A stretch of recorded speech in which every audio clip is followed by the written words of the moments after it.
बिस्मिल्लाहिर्रहमानिर्रहीम। अस्सलाम वालेकुम। Welcome to the session. आज हमने सब्जेक्टिव पेपर जो है उर्दू और इंग्लिश तहसीलदार के हवाले से, इसके बाद मिनिस्टेरियल कोटा में भी इंग्लिश ऐसे और उर्दू ऐसे जिसको हम शॉर्ट ऐसे कहते हैं वो आता है। पीएमएस के अंदर पैराग्राफ्स आते हैं और ऐसे भी मौजूद होता है वहाँ पे। सीएसएस के ऐसे को इसके साथ नहीं जोड़ना, थोड़ा-सा डिफरेंस रखना है क्योंकि इसमें हम चीज़ों को थोड़े कम मार्जिन के साथ लेके चलेंगे।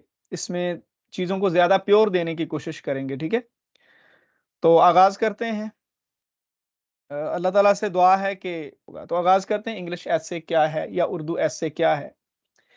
चीज़ें दोनों सेम हैं।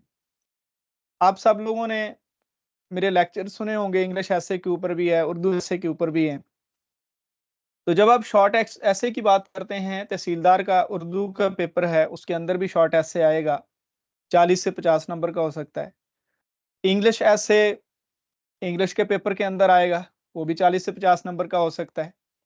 सबसे पहला सवाल आता है माइंड के अंदर कि ये कितनी लेंथ होगी इसकी, तो उन्होंने वहाँ पे लिखी हुई होती है, ये आपको 700 से 1000 वर्ड्स यहाँ तक इंस्ट्रक्शंस मिल सकती हैं। आपने उसी लिहाज से इसको मोल्ड करना है।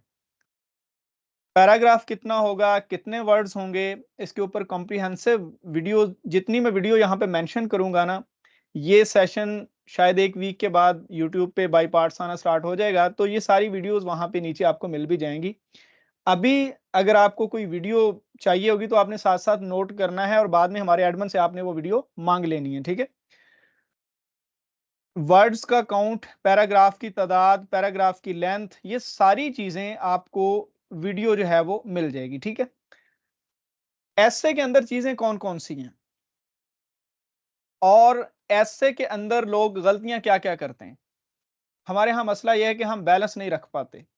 कुछ लोग स्ट्रक्चर सीख लेते हैं, उनको आउटलाइन भी बनानी आती है, उनको ये भी पता है कि पहला पैरा इंट्रोडक्टरी होता है, उनको ये भी पता है कि बाकी पैराज़ इस तरह के होते हैं, वो कंक्लूजन भी लिख लेते हैं, लेकिन इनके अंदर कुछ और चीज़ें भी आती हैं। वो ग्रामर का ख़्याल नहीं रखते, सेंटेंस स्ट्रक्चर का ख़्याल नहीं रखते, कंटेंट उनको नहीं पता होता कि कौन-सी चीज़ इस मयार की है, वो डालनी है, कौन-सी चीज़ इस मयार की नहीं है, वो नहीं डालनी। वो मटेरियल वगैरह उस स्टैंडर्ड का नहीं देते। स्टाइल वो या तो फ्लावरी लैंग्वेज या फिर प्रेज़ेंटेशन में वो बहुत ही चाइल्डिश बिहेवियर का मुज़ाहरा करते हैं।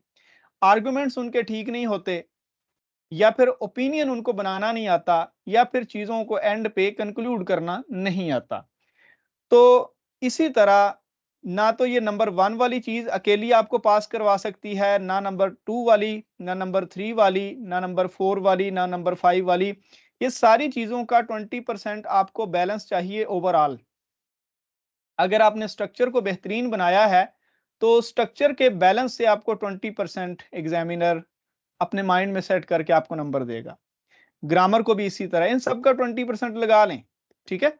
एक चीज़ के बलबूते पर कोई बंदा कहता है मेरी राइटिंग बहुत अच्छी है, तो भाईजान आप स्टाइल और प्रेज़ेंटेशन में फ़ॉल करते हैं 20% पे, ऐसे पास नहीं होगा। कोई बंदा कहता है कि मैंने डान के पैराज़ रटे हुए हैं, ठीक है 20% और लगा लेते हैं। लेकिन इसमें भी मसला आ जाएगा, टाइटल जब चेंज होगा तो फँस जाएँगे। कोई बंदा कहता है ग्रामर मेरी 8 क्लास से बहुत जो फैंटास्टिक है, मुझे तो किसी चीज़ की ज़रूरत नहीं। नहीं भई आप 20% पे हैं अभी। कोई बंदा कहता है मुझे क्या ज़रूरत है ऐसे का स्ट्रक्चर समझने की, मैंने बहुत रीडिंग की हुई है। तो भाईजान आप इस 20% को अगर छोड़ेंगे तो भी आप पास नहीं हो सकते, ठीक है? अब आ जाते हैं आपका एंड पे ज़ाती एनालिसिस क्या है? ठीक है? आपने आर्गुमेंट्स बनाने होते हैं, आपने ये कंटेंट के अंदर तो चले रेफरेंसेस आ जाएँगे ना, अभी हम पैराग्राफ को जब डिटेल में देखेंगे, उसमें ये चीज़ें डील हो जाएँगी। आपने कोई चीज़ पढ़ी, उसके बाद आपने टाइटल देखा एस्से का, उस टाइटल के लिहाज से आपने एस्से को मुकम्मल कर दिया।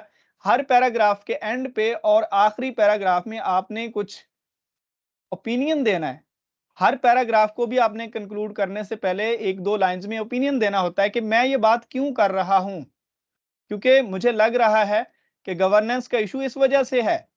आपने सारा कंटेंट देने के बाद ओपिनियन या आर्गुमेंट देना होता है। अगर आप आर्गुमेंट अच्छा नहीं दे पाए, तो भी आप फँस जाएँगे। ये सारी चीज़ों को, ये 5 चीज़ें हैं मेजरली, ठीक है? इन 5 चीज़ों को आपने बैलेंस के साथ लेकर चलना है। लेंथ, इसके ऊपर आपको वीडियो मिल जाएगी। मैं ये नंबर लगाता जाऊँगा जितनी वीडियोज़ मैं मेंशन कर रहा हूँ, ठीक है? और एस्से के ऊपर आपको दूसरी डिटेल वीडियो, उर्दू एस्से के ऊपर 2 वीडियोज़ हैं, ठीक है? एक वीडियो जो है हमारी इंग्लिश एस्से के ऊपर, ये अब तक की 4 मेंशन वीडियोज़ आप तक पहुँच जाएँगी जब आप इन वीडियोज़ को परस्यू करेंगे।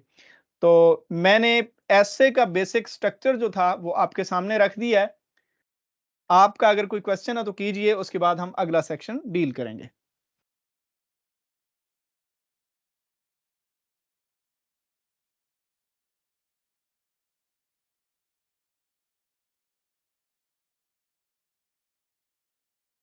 शाबाश, जल्दी कीजिए, फिर उसके बाद हमने गलतियों को भी नोट करना है। गलतियाँ कौन-कौन सी होती हैं इसमें?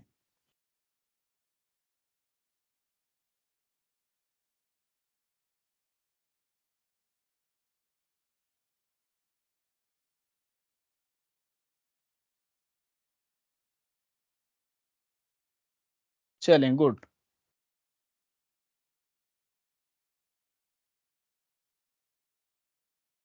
और आपको चूँकि फ़ौरी तौर पे भी इन चीज़ों की ज़रूरत होगी, और अगर आपके पास कॉपी नहीं है तो आप इसका स्क्रीनशॉट ले लें, क्योंकि मैं नेक्स्ट मूव करने लगा हूँ।